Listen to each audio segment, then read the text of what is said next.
Welcome back to Vidyani data 247। मैं हूं शिप्रा तिवारी। बहुत बहुत स्वागत है। कैसे आप लोग? उम्मीद कर रही हूँ बहुत ही शानदार, जबरदस्त और जिंदाबाद होंगे। सो आज की कहानी जो मुझे सुनानी, आपको सुनना है शिप्रा मैम की ज़बानी। And welcome to the world of mind map.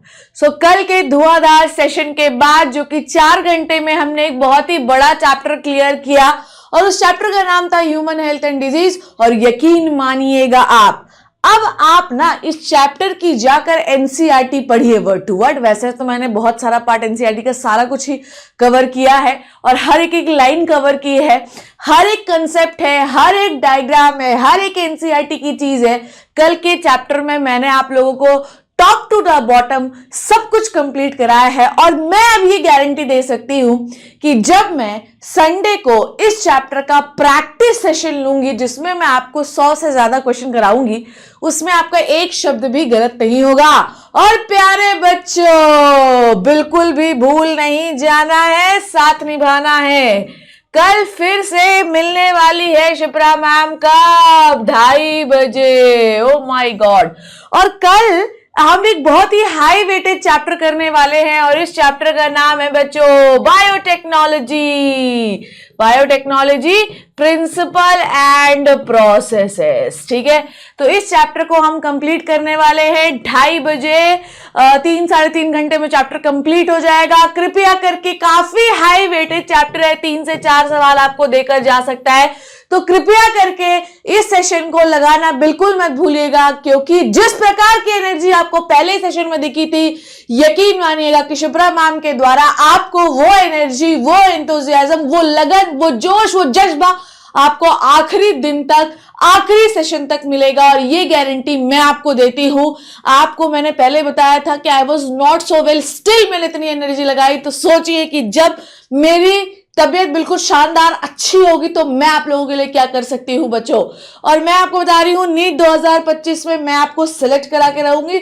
मैं हर बार कहती हूँ कि हमारा टारगेट ये है, हमारा टारगेट आइंस्टीन बनना नहीं है, हमारा टारगेट है डॉक्टर बनना। और डॉक्टर मैं आपको बनवा दूंगी, ये मेरी गारंटी है। ठीक है, सुबह बज रहे हैं, मैं आप लोगों के लिए माइंड मैप रिकॉर्ड कर रही हूँ। हैंड रिटन माइंड मैप बनाए हैं मैंने, हैंड रिटन चीजें हैं। माइंड मैप देख के आपका लाला हो जाएगा। चलो शुरू करते हैं। उससे पहले कुछ मोटिवेशन हो जाए थोड़ा सा। कोई रिजल्ट नहीं आ रहा है, खराब रिजल्ट आ रहा है, अच्छा भी रिजल्ट आ गया है, 3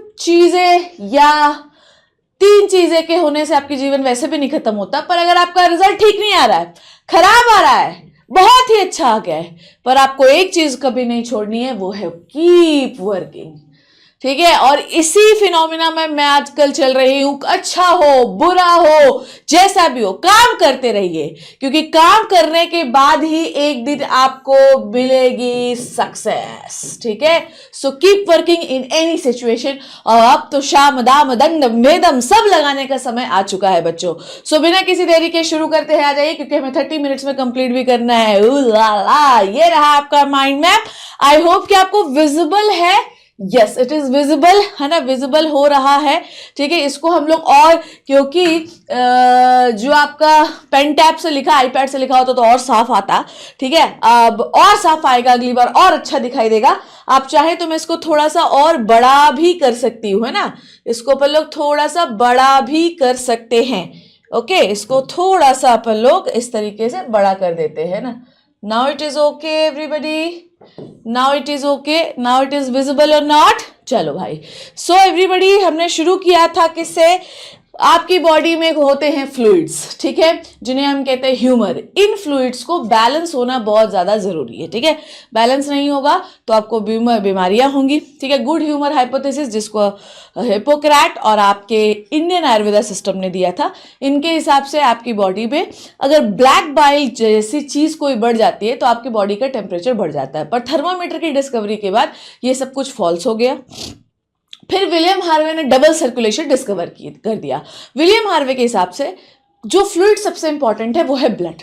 नेक्स्ट, हेल्थ के लिए, हेल्थ को मेंटेन करने के लिए जो सबसे इंपॉर्टेंट चीज है वो क्या है? आपका न्यूरल सिस्टम और एंडोक्राइन सिस्टम। अगर आप न्यूरल सिस्टम और एंडोक्राइन सिस्टम को बैलेंस करेंगे तो आपकी हेल्थ भी बैलेंस रहेगी। एक अच्छी हेल्थ क्या होती है बच्चों, है ना? चलो आ जाओ, हेल्थ क्या होती है? हेल्थ है आपकी complete physical, mental and social wellbeing. ठीक है, डन। अब नेक्स्ट आते हैं, हेल्थ कैसे इफेक्ट होती है बच्चों? हेल्थ इफेक्ट होती है आपके जेनेटिक डिसऑर्डर से, ठीक है, आपको जेनेटिकली कोई बीमारी हो, आपके लाइफस्टाइल डिसऑर्डर से। याद आया आप लोगों को? लाइफस्टाइल से, अगर आपका खाना पीना उठना बैठना ठीक नहीं है तो आपको बीमारी होगी। नेक्स्ट, आपकी हेल्थ कैसे खराब होती है बताओ जल्दी से? अगर आपको कोई इंफेक्शन है। Done, okay. अब अगर हेल्थ खराब होगी तो आपको क्या प्रोड्यूस होगा बेटा? बीमारी, डिजीज। अब जो डिजीज होती है वो कैसी हो सकती है बच्चों? या तो इन्फेक्शियस हो सकती है या तो नॉन इन्फेक्शियस हो सकती है। अगर पर्सन टू पर्सन फैलेगी तो आपको इन्फेक्शियस डिजीज है, और अगर नॉन या पर्सन टू पर्सन नहीं होगी तो नॉन इन्फेक्शियस डिजीज है। अब सुनो, वैसे डिजीज की दो कैटेगरीज है, एक्वायर्ड डिजीज जो आपको जन्म के बाद मिली, और एक होती है कॉन्जेनाइटेड डिजीज जो कि आपको जन्म से मिली। अब जन्म से कौन सी मिलती है? Genetic diseases. और एक्वायर्ड डिजीज जो आपने जन्म के बाद ली, ये हो सकती है इन्फेक्शियस है, नॉन इन्फेक्शियस। इन्फेक्शियस डिजीज क्या हो गई बेटा? फ्लू हो गया, कॉमन कोल्ड हो गया, मलेरिया हो गया, एड्स हो गया, चिकनगुनिया हो गया, डेंगू हो गया। वेक्टर बॉर्न भी इन्फेक्शियस में आएंगी। नॉन इन्फेक्शियस में क्या आता है बेटा? नॉन इन्फेक्शियस में आता है कैंसर आता है, नॉन इन्फेक्शियस में डायबिटीज आती है, नॉन इन्फेक्शियस में जो प्रोटीन एनर्जी माल न्यूट्रिशन की डिजीजेज है वो भी आती है, जैसे मरासमस एंड क्वाशियोरकर। ये वाला पॉइंट अच्छे से क्लियर हुआ सबको? ठीक है, बहुत ही स्लो चल रहा है क्योंकि हम लोगों ने लेक्चर में बहुत तेजी बताई थी, तो मैं माइंड मैप आप लोगों को इस तरीके से समझा रही हूं। ठीक है, नाउ डिजीज होने का एक और कारण आपने पढ़ा कि पैथोजन से होती है। ठीक है, कैंसर एक नॉन इन्फेक्शियस डिजीज है, याद रखिएगा। ठीक है, अब आप आते हैं पैथोजन। पैथोजन की जब हम बात करते हैं तो सबसे पहला पैथोजन कौन सा है बच्चों? सबसे पहला पैथोजन है आपका बैक्टीरिया। बैक्टीरिया में सबसे पहला बैक्टीरिया कौन सा बेटा? टाइफॉइड। किस बैक्टीरिया से फैलता है? साल्मोनेला टाइफी से। साल्मोनेला टाइफी से जब हो जाएगा, क्या है इसका, कैसे फैलता है? कंटामिनेटेड फूड एंड वाटर से। कौन सा रूट है? फीको ओरल रूट होता है। ठीक है, कौन इसकी कैरियर थी? Mary Mallon. बाद में इसका नाम क्या पड़ा? Typhoid Mary. क्या सिम्टम होते हैं? कॉन्स्टिपेशन होता है, सस्टेन्ड हाई फीवर होता है, हेडेक होता है ना, और क्या हो सकता है? क्रैम्प्स हो सकते हैं, फीवर होता है, और अगर बहुत ज्यादा एडवांस कंडीशन हो गई तो इंटेस्टाइन में परफोरेशन भी हो सकता है। नेक्स्ट आते हैं कोलेरा। कोलेरा क्या होता है? ये भी एक टाइप की डायरिया है, इसका बैक्टीरिया बस याद रखो विब्रियो कोलेरा से होता है। नेक्स्ट जो आपके एनसीईआरटी में डिजीज दी गई है वो है आपकी निमोनिया। निमोनिया किससे होती है? दो पैथोजन मैंने आपको बताए थे, एक है हीमोफिलस इन्फ्लुएंजी और है स्ट्रेप्टोकोकस निमोनियाई। निमोनिया किसको इन्फेक्ट करती है? एल्वियोलाई को इन्फेक्ट करती है। निमोनिया का पैथोजन एल्वियोलाई में क्या बढ़ा देता है बेटा? फ्लूइड बढ़ा देता है, जिससे क्या डिफ्यूजन नहीं हो पाता? ऑक्सीजन। बॉडी को ऑक्सीजन नहीं मिलेगी तो क्या होगा? बॉडी में जहां पर ऑक्सीजन की जरूरत ज्यादा है, जैसे कि आपके लिप्स और नेल्स, वो ग्रे से ब्लू पड़ने लगेंगे। इसमें बच्चे को बुखार या किसी को भी निमोनिया तो बुखार आता है, हेडेक होता है, कंजेशन होता है। भाई रेस्पिरेटरी डिसऑर्डर है, फैलेगी कैसे? ड्रॉपलेट से, पर्सन टू पर्सन। अगर किसी इन्फेक्टेड पर्सन का कोई सामान तुम यूज कर लोगे तो तुम्हें भी निमोनिया हो जाएगा। ठीक है, इसमें आपको ठंड भी लगती है, कफ खांसी भी आती है, फीवर भी होता है, कंजेशन भी होता है, और सांस लेने में बहुत दिक्कत होती है क्योंकि एल्वियोलाई में पानी भरा हुआ है। ठीक है, नेक्स्ट है प्लेग। प्लेग का बैक्टीरिया क्या है बच्चों? यर्सीनिया पेस्टिस होता है। कौन सी फ्लिया पे रहता है? ज़िनोप्सिला चियोप्सिस। ठीक है, ये फ्लिया किसके ऊपर रहती है? रैट के ऊपर। रैट मरता है तो ये जो बैक्टीरिया है पूरी दुनिया में फैल जाता है, मतलब पूरे घर में फैल जाता है। इसे हम ब्लैक डेथ कहते हैं क्योंकि शरीर में ब्लैक ब्लैक भी हुए, मतलब लम्प्स बनना शुरू हो जाते हैं। ये सब हम लोगों ने कल डिटेल में पढ़ा था, प्लीज कल का लेक्चर जरूर देखिए। नेक्स्ट होती है लिप्रोसी। लिप्रोसी एक ऐसी बीमारी है जो कि कल डिस्कस नहीं की होगी, पर आप ध्यान रखो, लिप्रोसी जो होती है वो माइकोबैक्टीरियम लिप्रोसी से होती है। इसमें क्या होता है? ब्लैक जो आपके व्हाइट कलर के चकत्ते हो जाते हैं, इसे कुष्ठ रोग भी कहते हैं, और ये पर्सन टू पर्सन फैलती है। माइकोबैक्टीरियम से एक और हमको बीमारी होती है, वो है टीबी, माइकोबैक्टीरियम ट्यूबरकुलोसिस, वैसे माइकोबैक्टीरियम लिप्रे। ठीक है, नेक्स्ट होती है डिप्थीरिया। ये कॉर्नीबैक्टीरियम डिप्थेराई नाम के बैक्टीरिया से होती है। ड्रॉपलेट इन्फेक्शन है बच्चों, इसमें गले में ग्रेश मेम्ब्रेन बन जाती है ना? ध्यान से सुनो, और ग्रेश मेम्ब्रेन यहां बन जाएगी तो आपको सांस लेने में दिक्कत होगी, तो ग्रे मेम्ब्रेन बन जाती है, सफोकेशन और फीवर होता है। क्योंकि कोई भी रेस्पिरेटरी डिसऑर्डर है बच्चों तो उसमें खांसी और बुखार, हेडेक, ये सब रहेगा ही। ठीक है, नेक्स्ट होता है टिटेनाई। कौन सा बैक्टीरिया है? क्लॉस्ट्रिडियम टिटेनाई। बहुत ही भयंकर डेंजरस बैक्टीरिया होता है ये, है ना? कैसे फैलता है? जंग से फैलता है, सॉइल से आता है, आप लोगों को कटे हुए पोर्शन से अंदर चला जाता है, और इसमें सस्टेन्ड मसल में कॉन्ट्रैक्शन होता है, जिससे आपकी बॉडी अकड़ जाती है और आपकी बॉडी बो शेप की हो जाती है। सस्टेन्ड कॉन्ट्रैक्शन, कॉन्ट्रैक्टेड ही रही आ जाती है आपकी body. This is very very dangerous pathogen. इसके लिए हम लोगों ने क्या इंजेक्शन बनाते हैं? ATS injection injection which is the anti tetanus serum, जिसमें रेडीमेड एंटीबॉडी पेशेंट को दी जाती है। बोलो बच्चों, पढ़ाने के लिए 10-15 मिनट में भी खत्म हो सकता है बच्चों, पढ़ाने के लिए 10 घंटे भी काफी है, मतलब टाइम की कोई कंस्ट्रेंट नहीं है, ठीक है। चलो नेक्स्ट अपन बात करते हैं, बैक्टीरियल डिजीजेस डन। नेक्स्ट जो डिजीज है बच्चों वो है आपकी वायरल डिजीजेस। काम करते रहो, काम करते रहो, और मैं आपको बता रही हूं इससे भी बेहतरीन मैं आप लोगों को लेके आऊंगी माइंड मैप अगली बार, और बेहतरीन, ठीक है। नेक्स्ट होते हैं वायरल डिजीज। आपके एनसीईआरटी में 3 वायरल डिजीज है, कॉमन कोल्ड, डेंगू, चिकनगुनिया। चलो देखते हैं उनके बारे में। सबसे पहली जो वायरल डिजीज है बच्चों वो है आपकी कॉमन कोल्ड। कॉमन कोल्ड किससे होती है बच्चों? राइनो वायरस से होती है, ठीक है। ये राइनो वायरस है, ये अपर रेस्पिरेटरी ट्रैक का इंफेक्शन होता है बच्चों।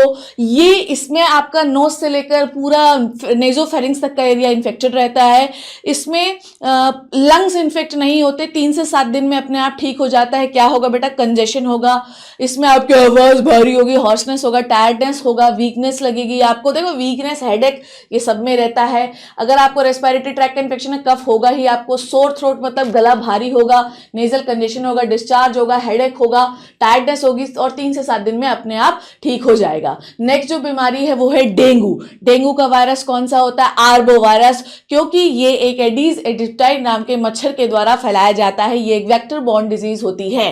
डेंगू का मच्छर जो है वो साफ पानी में ब्रीड करता है, इसीलिए अपने चारों तरफ कभी भी पानी को कलेक्ट होने नहीं देना चाहिए है, ठीक है। नेक्स्ट क्या होता है? डेंगू जो है ये फ्लैवी वायरस है, आरएनए वायरस होता है। डेंगू जो है मच्छर काटने से होता है, बता दिया मैंने आपको। 2 टाइप के डेंगू है, क्लासिकल और advance dengue. Classical modern dengue, ठीक है। क्लासिकल डेंगू में आपकी बॉडी में आपको ज्वाइंट पेन होगा, है ना, और इसको हम ब्रेक बोन फीवर भी कहते हैं, क्योंकि फीवर जब होता है तो हड्डी टूटने टाइप का आपको दर्द होता है, ठीक है। नेक्स्ट डेंगू जो होता है बच्चों, इसको हम क्या कहते हैं? ये जो वायरस होता है बड़ा ही डेंजरस वायरस है। क्लासिकल डेंगू में आपको ज्वाइंट पेन होगा, आंखों के पीछे पेन होगा, हेडेक होगा, हेडेक के साथ साथ रेडनेस बहुत ज्यादा होगी। और अगर आप हीमोरेजिक डेंगू में चले गए, क्लासिकल डेंगू के बाद हीमोरेजिक डेंगू आता है, मॉडर्न डेंगू, तो इसमें आपका प्लेटलेट काउंट घटने लग जाता है, 40,000 से भी कम हो जाता है। और प्लेटलेट काउंट घटने के साथ साथ बच्चों आपकी बॉडी में इंटरनल ब्लीडिंग शुरू हो जाती है, तो आपका गम्स वाला जो एरिया है, चीक्स वाला जो एरिया है, ये उसमें रेड चकत्ते पड़ने शुरू हो जाते हैं। क्या कोई ट्रीटमेंट है? सिर्फ पैरासीटामोल बुखार को ठीक करने के लिए, और ओरल फ्लूइड्स बहुत अच्छे से पेशेंट को दीजिए। एस्प्रिन और डिस्प्रिन बिल्कुल नहीं दी जाती। नेक्स्ट होती है चिकनगुनिया। चिकनगुनिया भी एडीज एजिप्टाई मच्छरनी से ही फैलती है। इसे हम डबल डप डिजीज कहते हैं, क्योंकि इसमें बॉडी में इतना दर्द होता है कि जो पेशेंट है वो उकड़ू बन जाता है। इसमें आप एस्प्रिन दे सकते हैं। Done done done done. इतनी कोई दिक्कत परेशानी कहानी हो तो बताओ। ऐसे ही वायरल बीमारियां smallpox, measles, mumps, polio, hepatitis B भी है। पर हम लोगों ने चिकन पॉक्स के लिए, हम लोगों की बॉडी नेचुरली वैक्सीन प्रोड्यूस कर लेती है। हम अपनी बॉडी में नेचुरली क्या बना लेते हैं? एंटीबॉडीज बना लेते हैं। स्मॉल पॉक्स को तो हमने कंप्लीटली इरेडिकेट भी कर दिया है। डन। अब आते फंगल डिजीज। फंगल डिजीज के लिए 3 पैरासाइट हैं, 3 इन्फेक्शियस एजेंट हैं, that is microsporum, epidermophyton and trichophyton. Trichophyton जो है बच्चों वो तीनों को इन्फेक्शन करता है, चाहे आपका स्किन हो, नेल हो, चाहे आपका हेयर हो, ठीक है। जबकि एपिडर्मेटोफाइटॉन स्किन को इन्फेक्शन करता है, जबकि आपका जो आपका माइक्रोस्पोरम होता है वो स्किन को छोड़कर बाकी दोनों में, स्किन को तो तीनों ही इन्फेक्ट करते हैं एक्चुअली। स्किन का जो इन्फेक्शियस एजेंट है वो तीनों को ही होता है। तो बेसिकली फंगस कहां पर उगता है बच्चों? बताओ जल्दी से। अगर आपसे मैं एक सवाल पूछूं कि बताओ जल्दी से कि फंगस कहां पर उगता है, तो फंगस जो उगता है बच्चों वो होता है ह्यूमिड, गीले और गर्म एरिया में। तो जहां जहां भी आपके शरीर में मॉइस्चर होगा वहां पर फंगस के ग्रो होने की जो क्षमता है या पावर है या इच्छा है वो ज्यादा बढ़ जाएगी। और वो कहां होता है बेटा? आर्मपिट में होता है, ग्रोइन वाले एरिया में होता है, और आपके जहां पर भी पसीना निकल रहा है वहां पर होता है, थाइज वगैरह के पास होता है, ठीक है। Done done done. यहां पर सिम्टम क्या होता है? इसमें ड्राई स्केली इस तरीके से लीजन्स बन जाते हैं, ठीक है। डन। कोई समस्या? ड्राई स्केली रीजन्स बन जाते हैं, ओके। ये इसके मेन सिम्टम्स होते हैं। और याद रखिएगा कि इसके एक सिम्टम में बिल्कुल ना भूल जाना बेटा, यहां पर होती है इंटेंस इचिंग, ठीक है। यहां पे लिख रही हूं मैं, इसमें होती है बेटा इंटेंस इचिंग। इचिंग मतलब बहुत ही भयंकर होती है, इंटेंस इचिंग का पावर हो जाता है। कोई समस्या परेशानी बताइए जल्दी से। हाँ हाँ हाँ। इन्हें कॉमनली हम रिंग वॉर्म भी कहते हैं। क्या कहते हैं बच्चों? रिंग वॉर्म भी कहते हैं। और तीन जो जेनरा है, ये इनके तीन जेनरा है, ये इनके 3 जेनरा है जो आपको इन्फेक्शन करते हैं। ठीक है, नेक्स्ट आइए, नेक्स्ट कुछ बचा तो नहीं, हेलमिंथिक बचा है। हेलमिंथिक डिजीजेस में होते हैं आपके एस्कैरियासिस और फाइलेरियासिस। एस्कैरियासिस जो होता है एस्कैरिस लुम्ब्रिकॉइड से होता है, कंटामिनेटेड फूड एंड वाटर में आपके थ्रू आपको आ जाता है। इसका एग जो होता है वो इन्फेक्शियस होता है, समझे बच्चे? इसका जो एग होता है बच्चों वो इन्फेक्शियस होता है। एग जो है वो है आपका इन्फेक्शियस।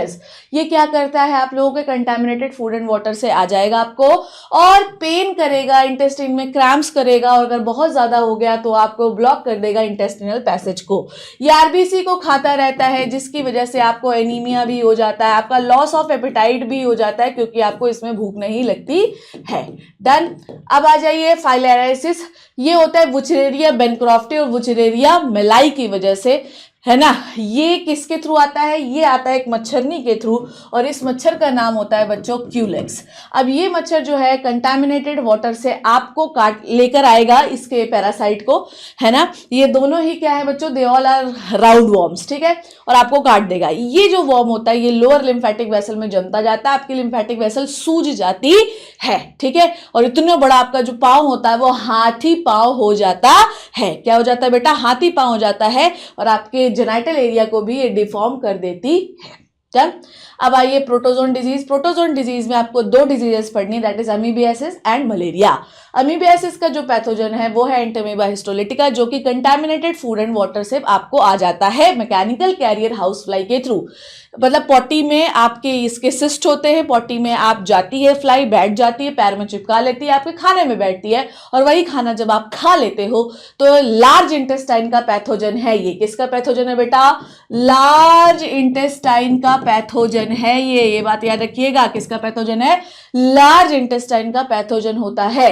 अब ये सिस्ट जो है एक बहुत बड़ा फॉर्म बनाता है Magna. Magna form large intestine में घुसकर उसकी आरबीसीज, उसके टिश्यूज को खाना शुरू कर देता है, जिससे पॉटी में बहुत सारा ब्लड म्यूकस आना शुरू हो जाता है। इसे हम अमीबिक डिसेंट्री भी कहते हैं, ठीक है। डिसेंट्री बैक्टीरिया से भी हो सकती है, और उस बैक्टीरिया का नाम है शिगेला, ठीक है। इसमें क्या होता है बच्चों? इसमें होता है पेन, क्रैम्प्स, कॉन्स्टिपेशन और इंटरनल ब्लीडिंग होती है, और स्टूल में भी ब्लीडिंग आ जाती है, ठीक है।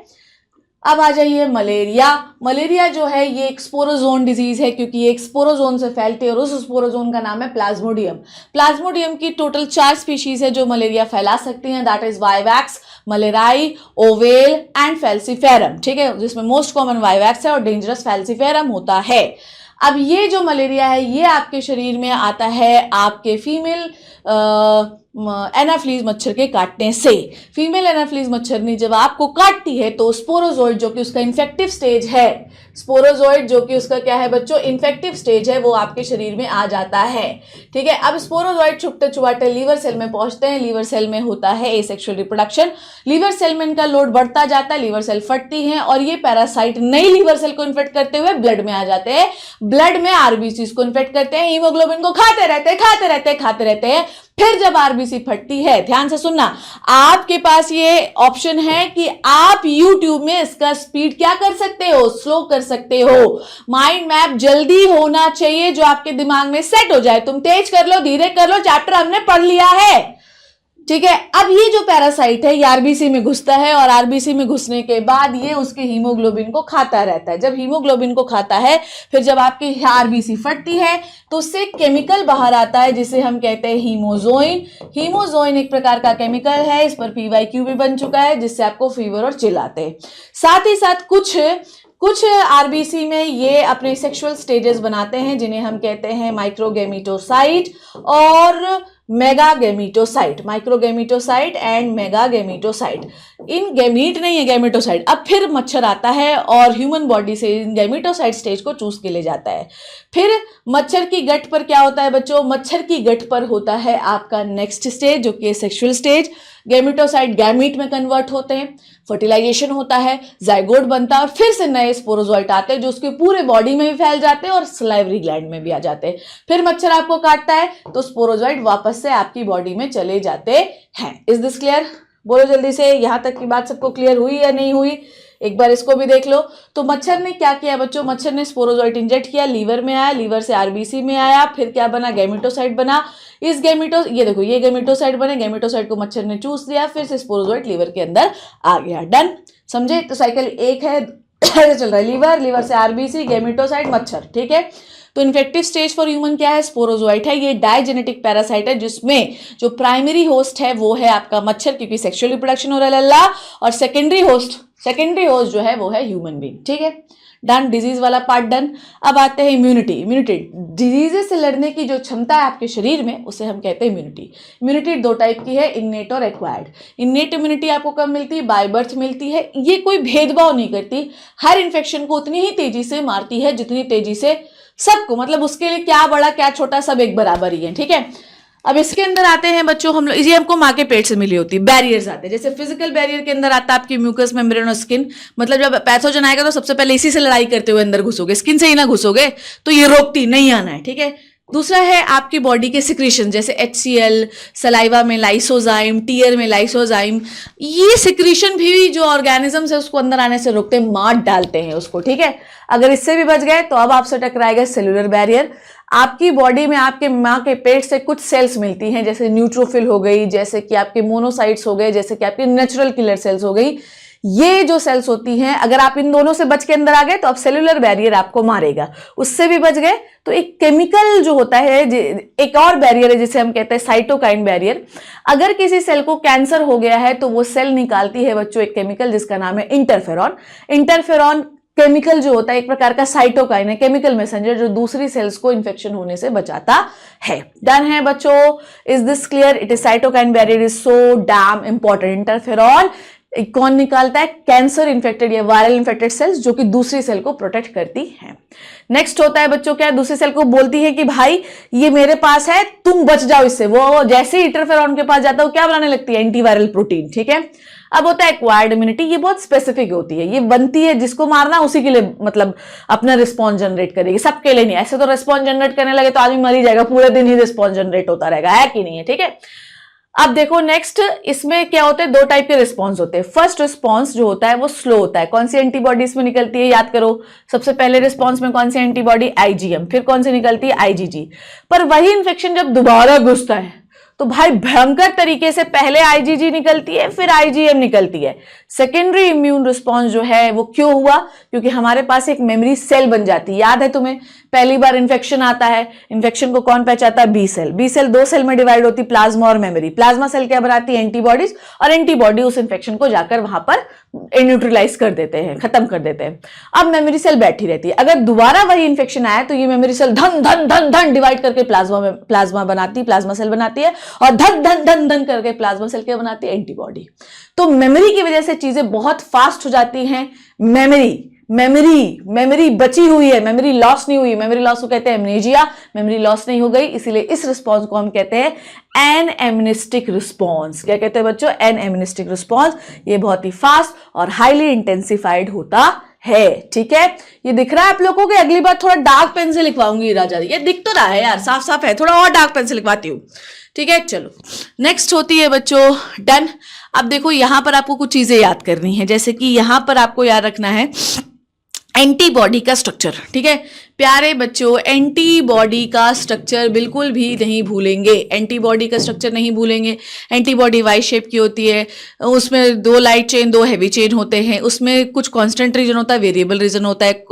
एक एंटीबॉडी में कितने एंटीजन बाइंडिंग साइट होते हैं? दो एंटीजन बाइंडिंग साइट होते हैं। एक एंटीबॉडी जो होती शेप है वाई शेप का, किस प्रोटीन से बनी है? ग्लोबुलिन प्रोटीन से बनी है, क्योंकि इम्यूनिटी में हेल्प कर रही है, इसीलिए उसे हम इम्यूनोग्लोबुलिन भी कहते हैं बच्चों। देखो अगर बड़ा चैप्टर है बेटा तो थोड़ा सा इसका वो भी बड़ा होगा ना यार, ठीक है। अब देखो ध्यान से, अब आपकी इम्यून सिस्टम में दो सेल्स होती हैं, बी सेल और टी सेल। बी सेल कौन सी इम्यूनिटी देती है? ह्यूमरल इम्यूनिटी, क्योंकि बी सेल से क्या बनती है? एंटीबॉडी। एंटीबॉडी कहां घूम रही है? ब्लड में, इसीलिए ब्लड मतलब ह्यूमर फ्लूइड। तो बी सेल से जो इम्यूनिटी मिलती है उसको humoral immunity, B cell mediated immunity कह सकते हैं, या एंटीबॉडी मीडिएटेड इम्यूनिटी कह सकते हैं।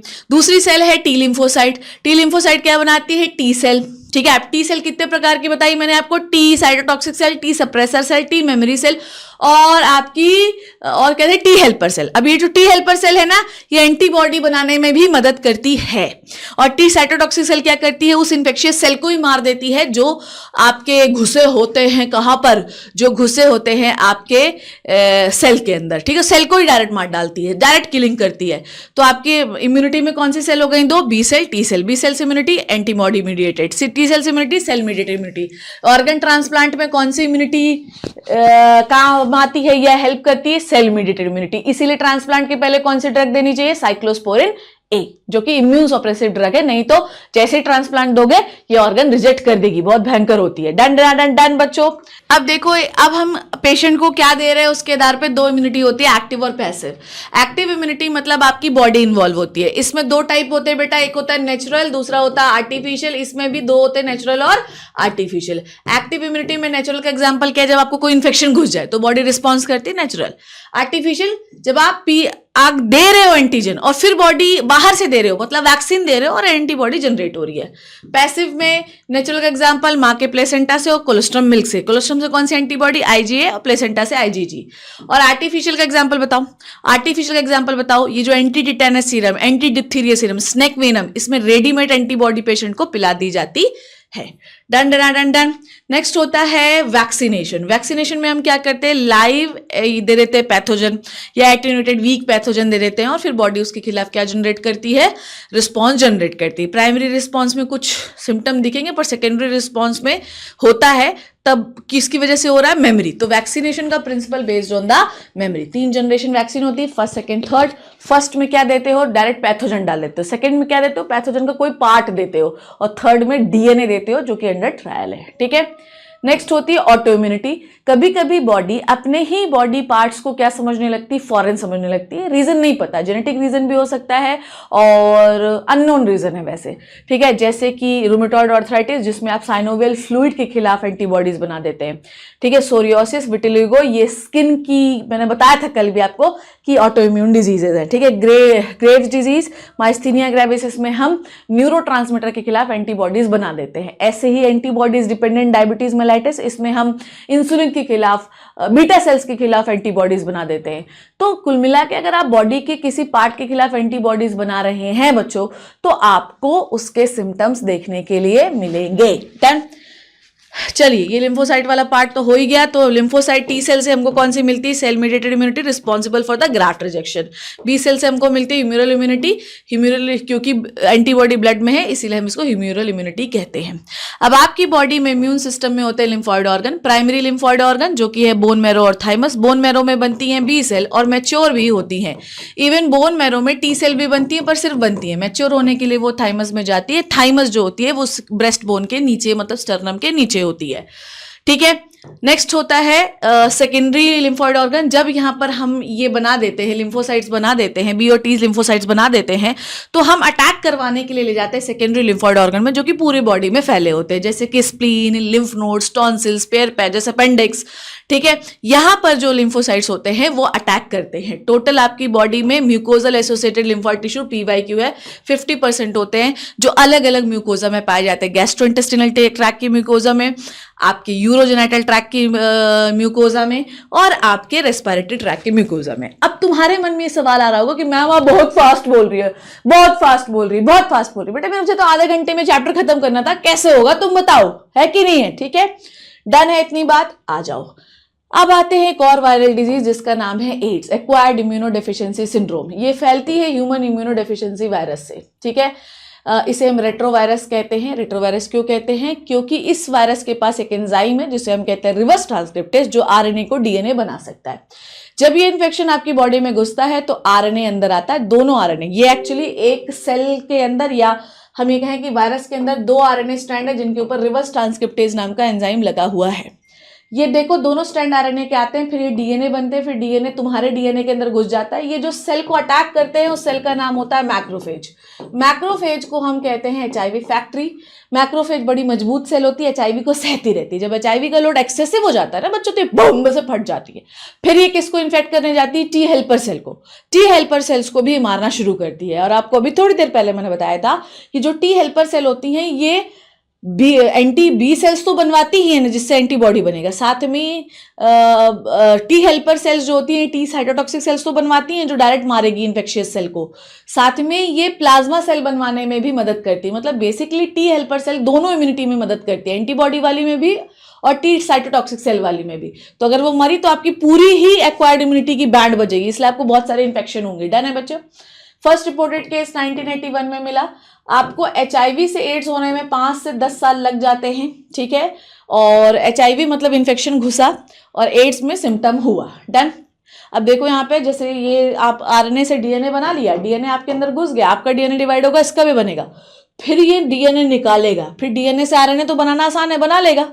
ये आरएनए बाहर निकला बच्चों, आरएनए से इसने प्रोटीन कोड बना लिया, है ना, और अपना आरएनए, कुछ आरएनए को इसके अंदर घुसेड़ दिया और नए वायरस पार्टिकल बना के बाहर निकल गया। ओ, बड़ा डेंजरस है। डायग्नोस्टिक टेस्ट क्या है बच्चों? ELISA, enzyme linked immunosorbent test है। कंफर्मेटरी टेस्ट होता है इसका वेस्टर्न ब्लॉटिंग, ठीक है। इसके बहुत सारे सिम्टम है बेटा, इसमें और सारे, इसमें क्या होती है, इम्यूनिटी डाउन हो जाती है। तो जितने भी इम्यूनिटी डाउन करने वाले इन्फेक्शन है, जैसे कैंसर, टॉक्सोप्लाज्मा, माइकोप्लाज्मोसिस, डायरिया, बहुत इसमें क्या होता है, नॉर्मली कैसे हमको पता चलता है कि एचआईवी का इन्फेक्शन हो रहा है, मतलब कैसे डॉक्टर को पता चलेगा किसका एचआईवी का टेस्ट कराना है?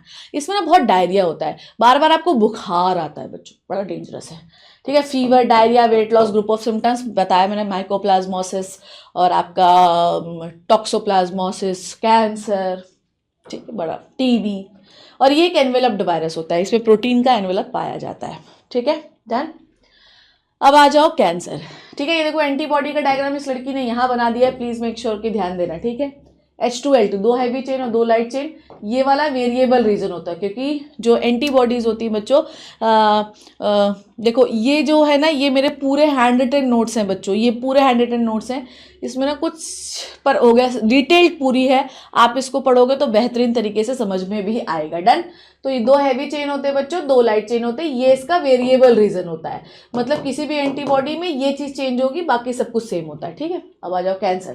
कैंसर जो होता है, इसमें क्या होता है, अनकंट्रोल्ड सेल डिवीजन, पागलों की तरह सेल का डिवीजन होता है, क्योंकि यहाँ पे कॉन्टैक्ट इनिबिशन का पावर खत्म हो जाता है। बहुत सारे रीजंस हैं कैंसर के। अब कैंसर में जब अनकंट्रोल्ड डिवीजन होता है तो ट्यूमर बन जाता है। अब ट्यूमर 2 टाइप का, या तो एक जगह पे रहे, जैसे बिनाइन ट्यूमर, ये बिनाइन है, ठीक है, और या तो इधर उधर घूमता रहे, ट्यूमर की सेल ब्लड में आए, ब्लड से पूरे बॉडी के सेल में जाए, पूरे बॉडी के सेल्स को खा जाए और उन्हें कमजोर कर दे, मतलब उन्हें मारना शुरू। भाई तुम अगर नॉर्मल बॉडी सेल का खाना खा लोगे तो ऑब्वियसली मरोगे ही। अब कैंसर जो होती हैं, इनमें होता है, अच्छा देखो, बेलिग्नेंट में क्या होता है, आपकी सेल्स इधर ब्लड के थ्रू पूरे बॉडी में फैलेंगे, इसे कहते हैं मेटास्टेसिस, ठीक है। कैंसर सेल में कॉन्टैक्ट इनिबिशन का पावर नहीं होता, ठीक है। इंक्रीज्ड टीलोमरेज एक्टिविटी दिखाई देती है, इट कैन बी, अब देखो क्या होता है, नॉर्मल सेल में प्रोटो ऑन्कोजीन्स होता है, ठीक है। क्या होता है बच्चों, प्रोटो ऑन्कोजीन्स होता है।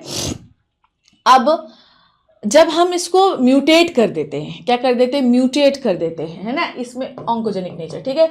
जब हम इसको म्यूटेट कर देते हैं बच्चों, तो ऑन्कोजीन में वो कन्वर्ट हो जाता है। अब ऑन्कोजीन मतलब कैंसरस जीन हो गया, अब आपकी सेल कैंसर सेल में कन्वर्ट हो गई। अब किसी भी कारण से हो सकता है, जैसे कि सेल में फिजिकल एक्सरे घुस गई, यूवी रेडिएशन घुस गई, गामा रेडिएशन घुस गई, तो आपका डीएनए चेंज हो गया, ठीक है। केमिकल, टोबैको खाए तो चेंज हो गया, बायोलॉजिकल ऑन्कोजेनिक वायरस आ गया तो चेंज हो गया, बहुत सारे रीजन है। ट्रीटमेंट क्या है, सर्जरी करवाइए, ठीक है। अच्छा पहले तो डिटेक्शन की बात करेंगे कि डिटेक्शन कैसे होगा, बताओ जल्दी से, डिटेक्शन कैसे होगा बच्चों। हम बायोप्सी करवा सकते हैं, बायोप्सी करवाइए, ठीक है। दूसरा डिटेक्शन आप कैसे करवा सकते हैं, लो इंटेंसिटी एक्सरे से करवा सकते हैं। तीसरा सीटी स्कैन से करवा सकते हैं। चौथा एमआरआई से। सबसे सेफेस्ट कौन सी होती है, एमआरआई होती है, मैग्नेटिक रेजोनेंस इमेजिंग, ठीक है, सबसे ज़्यादा सेफ यही होती है। इसमें हम बॉडी के इंटरनल ऑर्गन में भी कोई कैंसर हो तो उसे पता लगा सकते हैं। इसमें रेज का भी इस्तेमाल होता है और मैग्नेटिक इंडक्शन या मैग्नेटिक रेजोनेंस का भी इस्तेमाल होता है। ट्रीटमेंट क्या है, सर्जरी है, रेडिएशन थेरेपी है, कीमोथेरेपी है। रेडिएशन थेरेपी और कीमोथेरेपी को कॉम्बिनेशन में दिया जाता है और इम्यून थेरेपी भी दिया जाता है, जिसमें हम अल्फा इंटरफेरॉन पेशेंट को देते हैं ताकि उसकी इम्यूनिटी थोड़ी सी बढ़ सके। इंटरफेरॉन क्या करता था, नॉर्मल सेल को वायरस से बचाता था, तो इंटरफेरॉन दे दोगे तो एटलीस्ट थोड़ी सेल्स जो है वो प्रोटेक्टेड रहेगी। पर इसमें क्या होता है, इसमें बहुत ज़्यादा हेयर लॉस होता है, एनीमिया हो सकता है, बोन मैरो डिप्रेशन, क्योंकि हाईली डिवाइडिंग सेल्स जो होती हैं वो मरना शुरू हो जाती हैं, ठीक है। Now we are moving to the last part of the chapter. I hope कि कुछ बचा छूटा तो नहीं है, नहीं छूटा है, ठीक है। Okay, now we are moving to the last part that is the drug and alcohol abuse. सबसे पहली ड्रग आपके एनसीईआरटी में ओपियोइड, पेड़ का नाम है पैपेवर सोमनिफेरम। क्या निकालते हो पेड़ का? लेटेक्स निकालते हो, ठीक है। लेटेक्स जो क्रूड लेटेक्स है उसको कहते हैं ओपियम। प्यूरिफाई कर दिया तो मॉर्फिन, एसिटाइलेशन डाइसिटाइलेशन कर दिया तो हीरोइन बन गया। जो हीरोइन होता है वो बहुत भयंकर पोटेंट क्या होता है बेटा? डिप्रेसेंट होता है। पढ़ा आप लोगों ने, ये बहुत ही भयंकर डिप्रेसेंट होता है। ये बॉडी फंक्शन को स्लोज डाउन कर देता है, स्नॉट के थ्रू लिया जाता है, ठीक है। इसका ये प्लीज स्ट्रक्चर और ये याद रखिएगा, जो ओपीएम के रिसेप्टर हैं वो आपकी बॉडी में सेंट्रल नर्वस सिस्टम और जीआई ट्रैक्ट में होते हैं। कहाँ होते हैं बच्चों? सेंट्रल नर्वस सिस्टम और जीआई ट्रैक्ट में होते हैं, ठीक है। Okay done, okay done. कोई समस्या, कोई परेशानी? इसे हम हीरोइन या स्मैक भी कह सकते हैं। सबसे ज्यादा पोटेंट प्यूरिफाइड फॉर्म हीरोइन या स्मैक होता है, ठीक है। कैनाबिनॉइड प्लांट का नाम है कैनाबिस सटाइवा। इसका क्या क्या यूज करते हैं? Flower top, leaves, resin, inflorescence use करते हैं हम लोग। भांग, गांजा, मैरुआना, चरस, ये सब इसके फॉर्म होते हैं, ठीक है। इसका स्ट्रक्चर याद रखिए, पंछी बनू उड़ के फिरू, ऐसे चेन होगी तो ये कैनाबिनॉइड का है। इसके रिसेप्टर कहाँ होते हैं? ब्रेन में होते हैं। ये बॉडी के कार्डियोवैस्कुलर सिस्टम को अफेक्ट करता है। इसको हम खा सकते हैं, इनहेल कर सकते हैं या स्मोक के थ्रू भी ले सकते हैं, ठीक है। इसे हैशीश भी आता है, हैश भी कहते हैं। मैरुआना, गांजा, चरस, हैशीश, ठीक है। भांग। कोका एल्केलॉइड, पेड़ का नाम है एरिथ्रोजाइलम कोका। इसकी लीव्स ली जाती है। ये आपकी बॉडी में डोपामीन रिसेप्टर से इंटरफेयर करके डोपामीन को वापस न्यूरॉन के अंदर नहीं जाने देता, जिससे आपको टेम्परेरी यूफोरिया मतलब कंटिन्यूसली हैप्पीनेस फील होती रहेगी। इसके रिसेप्टर सेंट्रल नर्वस सिस्टम में होते हैं और ये आपकी बॉडी का एक टाइप का स्टिमुलेंट, एनर्जी बढ़ा देता है। और अगर बहुत ज्यादा लोगे तो हेलुसिनेशंस होने लगेंगे। ये भयंकर कैनाबिनॉइड जो है ये तो हेलुसिनोजेनिक है। सबसे तीनों में सबसे ज्यादा ये है। वैसे सबसे भयंकर कौन है? एलएसडी। ये किस फंगस से निकाला जाता है? कैलाविस पर्पुरिया। सबसे पोटेंट हेलुसिनेजिंग ड्रग जो है इस फंगस से निकाली जाती है। डन, कोई दिक्कत, कोई परेशानी? अब आ जाओ एट्रोपा बेलेडोना। एट्रोपा बेलेडोना धतूरा भी एक बहुत ही भयंकर क्या है? हेलुसिनेजिंग एजेंट होते हैं। Is this clear to you everybody? ठीक है। एट्रोपा बेलेडोना एंड धतूरा, आपके एनसीईआरटी में एट्रोपा बेलेडोना एंड धतूरा लिखा हुआ है, जो कि पोटेंट हेलुसिनेजिंग एजेंट है। और आपकी बॉडी में बार्बिट्यूरेट और बेंजोडाइजेपाइन्स, ये सेडेटिव्स होते हैं जो आपकी बॉडी में आपकी बॉडी फंक्शंस को क्या करते हैं बच्चों? ये आपकी बॉडी फंक्शन को स्लो डाउन कर देते हैं और आपको थोड़ा सा नींद देते हैं। ओके, जिनको भी नींद नहीं आते, डिप्रेशन होता है, उनको ये ड्रग्स दी जाती है, ठीक है। नेक्स्ट होता है टोबैको। टोबैको में होता है निकोटीन। ये आपके एड्रिनल ग्लैंड को एक्टिवेट कर देता है, जिससे एड्रेनलिन, नॉरएड्रेनलिन हार्मोन निकलते हैं, जिससे आपका बीपी और हार्ट रेट इंक्रीज हो जाता है। स्मोकिंग जो है वो आपके बॉडी के यूरिनरी ब्लैडर, लंग कैंसर, ठीक है, इनको बढ़ा देता है। इससे आपके में एम्फाइसीमा मतलब एल्विलाई हार्ड हो जाती है, जिससे आपको सांस लेने में तकलीफ होती है बच्चों। अगर आप इसको नहीं छोड़ोगे, अगर आप इन ड्रग्स को लेते जाओगे तो डिपेंडेंट हो जाओगे, और फिर जब छोड़ोगे तो विड्रॉल सिम्टम्स होंगे, ठीक है। अब्रप्टली वो करने पर इसके क्या होते हैं बच्चों? विड्रॉल सिम्टम होते हैं, ठीक है। कोई दिक्कत, कोई परेशानी? बहुत डेंजरस हो जाता है फिर, ठीक है, कोई दिक्कत। और लास्ट में आप लोगों को दिया गया है अल्कोहल अब्यूज। अगर आप बहुत ज्यादा अल्कोहल लोगे तो आपको हो जाएगा लीवर सिरोसिस। प्रेगनेंसी में कोई महिला अगर अल्कोहल पीती है तो उसके बच्चे को भी डैमेज होता है। अगर ड्रग को अब्यूज करता है कोई पर्सन अपनी परफॉर्मेंस को बढ़ाने के लिए, जैसे एनाबॉलिक स्टेरॉइड्स, तो उसके बॉडी में अनयूजुअल रिस्पॉन्स देखने के लिए मिलते हैं, जैसे कि उसका टेस्टिस छोटा हो जाएगा, अग्रेसिव बिहेवियर हो जाएगा। फीमेल में क्या होता है? क्लाइटोरिस बड़ा हो जाता है, ब्रेस्ट छोटे हो जाते हैं। मेल में ब्रेस्ट बड़े हो जाते हैं। तो ये सब सिम्टम्स जो होते हैं, अगर आप स्टेरॉइड को अब्यूज करोगे तो आपको देखने के लिए मिलेंगे। एनसीईआरटी में बहुत पॉपुलर है। आप इन तीनों में किसको अब्यूज करते हो? कैनाबिनॉइड्स को लोग बहुत ज्यादा अब्यूज करते हैं। सो ये हुआ बच्चों mind map of the human health and disease. मैंने हर एक पार्ट को कवर करने की कोशिश की है इस ह्यूमन हेल्थ एंड डिजीज में, बहुत छोटा से छोटा बनाने की कोशिश की है जितना मैं आपको बना सकती हूं। और अगर आप किसी को देखते हैं कि वो ड्रग अब्यूज कर रहा है, ले रहा है, तो भाई बताओ पेरेंट्स को जाके, क्यों लेता है? क्यूरियोसिटी से, फन के लिए, एक्साइटमेंट के लिए, है ना, अवॉइड पीयर प्रेशर को अवॉइड करने के लिए, ठीक है, एक्सेल करने के लिए। पर होता है कि बहुत ज्यादा करने के बाद उसकी एकेडमिक परफॉर्मेंस नीचे आने लगती है, चोरी चकारी करने लगता है, सुसाइडल टेंडेंसी आने लगती है।